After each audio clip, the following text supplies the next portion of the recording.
Watch this topic in Hindi. Skip the video to 3 minutes and 23 seconds. Hello everyone. Welcome to another episode of Legal Update. Today's topic of discussion is right to plead guilty.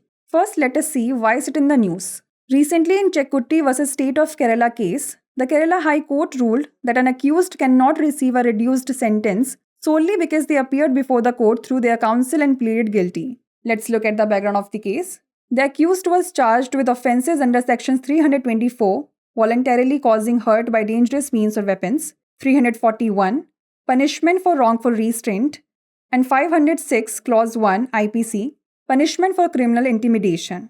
The magistrate awarded a lesser sentence of fine because the accused pleaded guilty. Thereafter, the complainant filed a criminal revision petition before the Kerala High Court. The High Court noted that the accused caused injury to the head of the complainant and remained absconding for a long time. Allowing the petition, the High Court set aside the impugned order of sentence and the matter is remanded back to the trial court for fresh consideration and to order a proper sentence. The court's observations were as follows.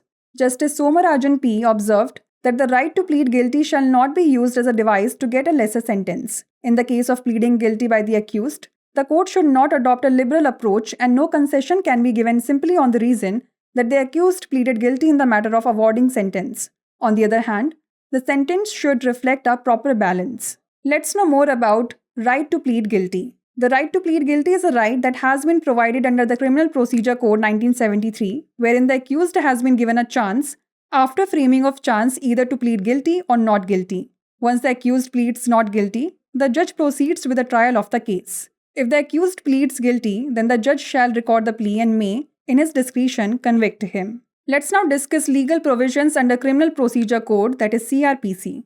Section 229 of the CRPC states that if the accused pleads guilty in a trial before a court of session, the judge shall record the plea and may, at their discretion, convict the accused based on it. As per Section 241 of the CRPC, if the accused pleads guilty, the magistrate shall record the plea and may, at their discretion, convict the accused. If the accused refuses to plead or does not plead in warrant cases or claims to be tried, or the magistrate does not convict the accused based on their plea as per Section 242 of the CRPC, the magistrate shall proceed with the evidence for prosecution. According to Section 252 of the CRPC, in trial of summon cases, if the accused pleads guilty, the magistrate shall record the plea as nearly as possible in the words used by the accused and may, at their discretion, convict the accused. Section 254 of the CRPC outlines the procedure when the accused does not plead guilty. Before we wrap up, here's a question for you. What does Section 254 of the CRPC deal with? Procedure when the accused does not plead guilty, procedure when the accused pleads guilty, sentencing guidelines, or appeal process? Send the answer to this question in the comment section. Like, share and subscribe for more such content. नमस्कार, legal update programme में आपका स्वागत है। आज हमारी चर्चा का विषय है दोष स्वीकार करने का अधिकार। सबसे पहले जान लेते हैं यह चर्चा में क्यों है।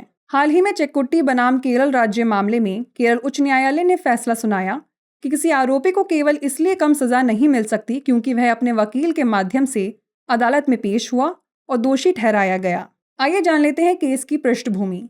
आरोपी पर धारा 324 खतरनाक साधनों या हथियारों से जानबूझकर चोट पहुंचाना, 341 गलत तरीके से रोकने के लिए सजा और 506 खंड 1 IPC आपराधिक धमकी के लिए सजा के तहत अपराध का आरोप लगाया गया था।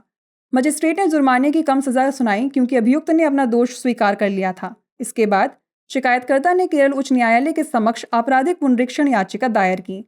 हाईकोर्ट ने कहा कि आरोपी ने शिकायतकर्ता के सिर पर चोट पहुंचाई और लंबे समय तक फरार रहा। याचिका को स्वीकार करते हुए उच्च न्यायालय ने सजा के आदेश को रद्द कर दिया और मामले को नए सिरे से विचार करने और उचित सजा का आदेश देने के लिए ट्रायल कोर्ट में वापस भेज दिया। न्यायालय की टिप्पणी की बात करें तो न्यायमूर्ति सोमराजन पी ने कहा कि दोष स्वीकार करने के अधिकार का इस्तेमाल कम सजा पाने के उपकरण के रूप में नहीं किया जाना चाहिए। अभियुक्त द्वारा अपराध स्वीकार करने के मामले में अदालत को उदार दृष्टिकोण नहीं अपनाना चाहिए और सजा देने के मामले में केवल इस आधार पर कोई रियायत नहीं दी जा सकती है कि अभियुक्त ने अपराध स्वीकार कर लिया है। दूसरी ओर सजा में उचित संतुलन दिखना चाहिए।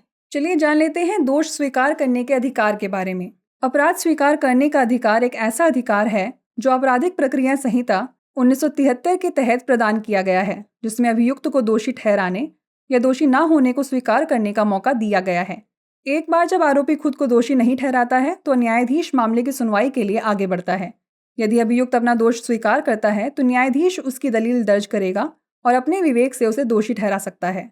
वहीं आपराधिक प्रक्रिया संहिता के तहत कानूनी प्रावधान की बात करें तो सीआरपीसी की धारा 229 इसमें कहा गया है कि यदि आरोपी सत्र न्यायालय के समक्ष मुकदमे में दोषी ठहरता है तो न्यायाधीश याचिका को रिकॉर्ड करेगा और अपने विवेक पर उसके आधार पर आरोपी को दोषी ठहरा सकता है। सीआरपीसी की धारा 241 के अनुसार यदि आरोपी दोष मानता है तो मजिस्ट्रेट याचिका दर्ज करेगा और अपने विवेक से आरोपी को दोषी ठहरा सकता है।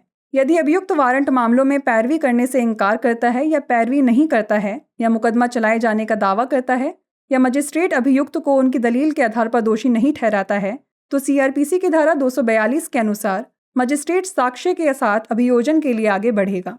सीआरपीसी की धारा 252 के अनुसार समन मामलों की सुनवाई में यदि अभियुक्त दोषी मानता है तो मजिस्ट्रेट अभियुक्त द्वारा इस्तेमाल किए गए शब्दों में यथासंभव याचिका दर्ज करेगा और अपने विवेक से अभियुक्त को दोषी ठहरा सकता है। सीआरपीसी की धारा 254 जब अभियुक्त अपना दोष स्वीकार नहीं करता है तो उस प्रक्रिया की रूपरेखा तैयार करता है। आइए अब नोट कर लेते हैं अभ्यास प्रश्न। सीआरपीसी की धारा 254 किस प्रक्रिया से निपटने के लिए कहती है? जब अभियुक्त अपना दोष स्वीकार नहीं करता है, जब अभियुक्त अपना दोष स्वीकार करता है, सजा संबंधी दिशा निर्देश या अपील प्रक्रिया? इसका उत्तर हमें कमेंट सेक्शन में ज़रूर भेजिएगा। ऐसी और वीडियोस देखने के लिए लाइक, शेयर और सब्सक्राइब करना ना भूलें। धन्यवाद।